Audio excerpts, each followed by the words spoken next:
ವೀಕ್ಷಕರೇ ನಮಸ್ಕಾರ, general TV ಕನ್ನಡಕ್ಕೆ ಸ್ವಾಗತ.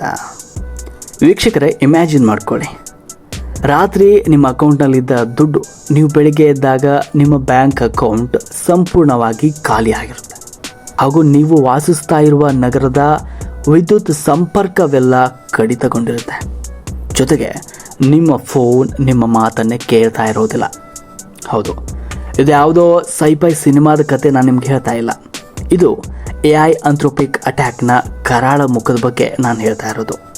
AI ನಮ್ಮ ಜೀವನವನ್ನು ಸುಲಭ ಮಾಡ್ತಾ ಇದೆ ನಿಜ, ಆದರೆ ಇದೇ AI ನಮಗೆ ಶತ್ರುವಾದರೆ ಈ ಪ್ರಪಂಚದಲ್ಲಿ ಏನೆಲ್ಲ ಸಂಭವಿಸಬಹುದು, ಇದು ನಮ್ಮ ಜೀವನದ ಮೇಲೆ ಯಾವ ರೀತಿ ದುಷ್ಪರಿಣಾಮ ಬೀರಬಹುದು ಅನ್ನೋದ್ರ ಬಗ್ಗೆ ಇವತ್ತಿನ ವಿಡಿಯೋದಲ್ಲಿ ನೋಡ್ತಾ ಹೋಗೋಣ.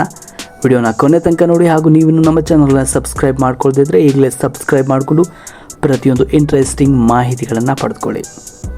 ಏನಿದು AI ಆಂಥ್ರೋಪಿಕ್ ಅಟ್ಯಾಕ್? ಸಾಮಾನ್ಯವಾಗಿ ಹ್ಯಾಕರ್ಗಳು ಕಂಪ್ಯೂಟರ್ಗಳನ್ನು ಹ್ಯಾಕ್ ಮಾಡ್ತಾರೆ.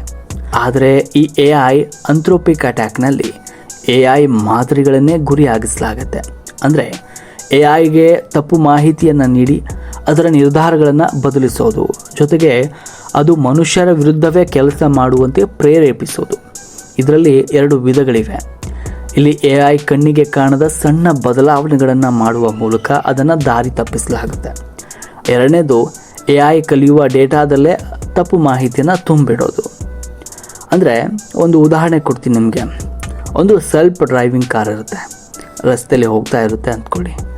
ಹ್ಯಾಕರ್ಗಳು ಏನು ಮಾಡ್ತಾರೆ, ಆ ರಸ್ತೆಯಲ್ಲಿರುವಂಥ ಸ್ಟಾಪ್ ಸೈನ್ ಬೋರ್ಡ್ ಇರುತ್ತೆ, ಆ ಸೈನ್ ಬೋರ್ಡ್ ಮೇಲೆ ಒಂದು ಸ್ಟಿಕ್ಕರ್ ಅಂಟಿಸ್ತಾರೆ.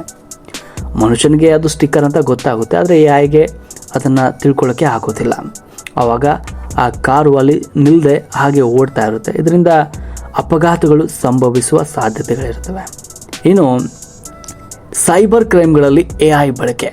ಇವತ್ತಿನ ಕಾಲದಲ್ಲಿ ಫಿಶಿಂಗ್ ಇಮೇಲ್ಗಳು ತುಂಬ ಕಾಮನ್ ಆಗಿಬಿಟ್ಟಿವೆ.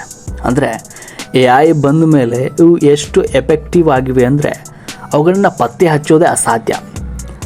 ಡೀಪ್ ಫೇಕ್ಸ್, ಇದ್ರ ಬಗ್ಗೆ ನೀವು ಕೇಳಿರ್ಬೋದು. ಡೀಪ್ ಫೇಕ್ಸ್ನಲ್ಲಿ ಏನಾಗುತ್ತೆ ಅಂದರೆ ನಿಮ್ಮ ಬಾಸ್ ಅಥವಾ ನಿಮ್ಮ ತಂದೆಯವರ ಧ್ವನಿಯಲ್ಲೇ ಕಾಲ್ ಮಾಡಿ ನಿಮಗೆ ಹಣ ಕೇಳುವ ತಂತ್ರಜ್ಞಾನ ಬಂದಿದೆ. ನಿಮಗೆ ಪರಿಚಿತರ ಇರುವಂತಹ ಅವರ ಧ್ವನಿಯಲ್ಲೇ ನಿಮಗೆ ಕರೆ ಮಾಡಿ ಹಣವನ್ನು ಕೇಳುವಂತಹ ತಂತ್ರಜ್ಞಾನ ಬಂದಿದೆ. ಎರಡನೇದು ಆಟೋಮೇಟೆಡ್ ಮಾಲ್ವೇರ್. ವೈರಸ್ಗಳು ತಾವಾಗಿಯೇ ರೂಪಾಂತರಗೊಂಡು ಆಂಟಿವೈರಸ್ನಿಂದ ತಪ್ಪಿಸಿಕೊಳ್ಳುತ್ತವೆ. ಇನ್ನು ಆಂಥ್ರೋಪಿಕ್ ಅಪಾಯಗಳು ಮತ್ತು ಮನುಕುಲ. ಆಂಥ್ರೋಪಿಕ್ ಅಂದರೆ ಮಾನವ ಸಂಬಂಧಿತ ಎಂದರ್ಥ. AI ವ್ಯವಸ್ಥೆಗಳು ಮನುಷ್ಯರ ನಡವಳಿಕೆಗಳನ್ನು ಅಭ್ಯಸಿಸಿ ನಮ್ಮನ್ನು ಮ್ಯಾನಿಪುಲೇಟ್ ಮಾಡಬಹುದು. ಉದಾಹರಣೆಗೆ ಸೋಷಿಯಲ್ ಮೀಡಿಯಾದಲ್ಲಿ ನೀವು ಏನನ್ನು ನೋಡಬೇಕು, ಯಾವುದನ್ನು ನಂಬಬೇಕು ಅನ್ನೋದನ್ನು AIಗಳೇ ನಿರ್ಧಾರ ಮಾಡುತ್ತವೆ. ಇದು ಪ್ರಜಾಪ್ರಭುತ್ವದ ಮೇಲೆ ಮತ್ತು ಜನರ ಮಾನಸಿಕ ಆರೋಗ್ಯದ ಮೇಲೆ ದೊಡ್ಡ ಪರಿಣಾಮವನ್ನು ಬೀರುತ್ತೆ. ಹಾಗಾದರೆ ನಾವು ಇದನ್ನು ತಡೆಯೋದು ಹೇಗೆ? ಇದಕ್ಕೆ ಪರಿಹಾರ ಇಲ್ಲವೇ ಅಂತ ನಿಮ್ಮಲ್ಲಿ ಪ್ರಶ್ನೆ ಮೂಡಬಹುದು. ಖಂಡಿತ ಇದೆ. ಏನಂದರೆ, ಕಂಪನಿಗಳು ತಮ್ಮ AI ಮಾದರಿಗಳನ್ನು ಹೆಚ್ಚು ಸುರಕ್ಷಿತವಾಗಿ ಅಭಿವೃದ್ಧಿಪಡಿಸಬೇಕು, ಮೊದಲನೇದಾಗಿ. ಇನ್ನು ಎರಡನೇದಾಗಿ, ಯಾವುದೇ ಪ್ರಮುಖ ನಿರ್ಧಾರ ತೆಗೆದುಕೊಳ್ಳುವಾಗ AI ಜೊತೆಗೆ ಮನುಷ್ಯನ ಹಸ್ತಕ್ಷೇಪ ಖಂಡಿತವಾಗೂ ಇರಲೇಬೇಕು.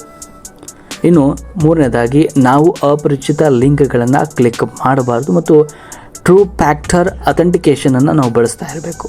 ತಂತ್ರಜ್ಞಾನ ಬೆಳೆದಂತೆ ಅಪಾಯಗಳು ಕೂಡ ಬೆಳೀತಾ ಇವೆ. ಆದರೆ ಜಾಗೃತಿ ಅನ್ನೋದು ನಮಗೆ ದೊಡ್ಡ ಆಯುಧ. AIಯನ್ನು ನಾವು ಹೇಗೆ ಬಳಸ್ತೇವೆ, ಎಷ್ಟು ಎಚ್ಚರಿಕೆಯಿಂದ ನಾವು ಇರ್ತೇವೆ ಅನ್ನೋದ್ರ ಮೇಲೆ ನಮ್ಮ ಭವಿಷ್ಯ ಅಡಗಿದೆ. ನಿಮಗೆ ಈ ವಿಡಿಯೋ ಇಷ್ಟವಾಗಿದ್ದರೆ ಖಂಡಿತವಾಗಿಯೂ ಲೈಕ್ ಮಾಡಿ, ನಿಮ್ಮ ಸ್ನೇಹಿತರೊಂದಿಗೆ ಈ ವಿಡಿಯೋನ ಶೇರ್ ಮಾಡಿ. ಜೊತೆಗೆ ಇಂತಹ ಇನ್ನಷ್ಟು ಇಂಟ್ರೆಸ್ಟಿಂಗ್ ಟೆಕ್ ಮಾಹಿತಿಗಳಿಗಾಗಿ ನಮ್ಮ ಚಾನಲನ್ನು ಸಬ್ಸ್ಕ್ರೈಬ್ ಮಾಡಿ. ಮುಂದಿನ ವಿಡಿಯೋದಲ್ಲಿ ಮತ್ತೊಂದು ಇಂಟ್ರೆಸ್ಟಿಂಗ್ ಮಾಹಿತಿಗಳೊಂದಿಗೆ ಮತ್ತೆ ಬರ್ತೀವಿ. ಅಲ್ಲಿವರೆಗೂ ನೋಡ್ತಾ ಇರಿ ಜನರಲ್ ಟಿವಿ ಕನ್ನಡ.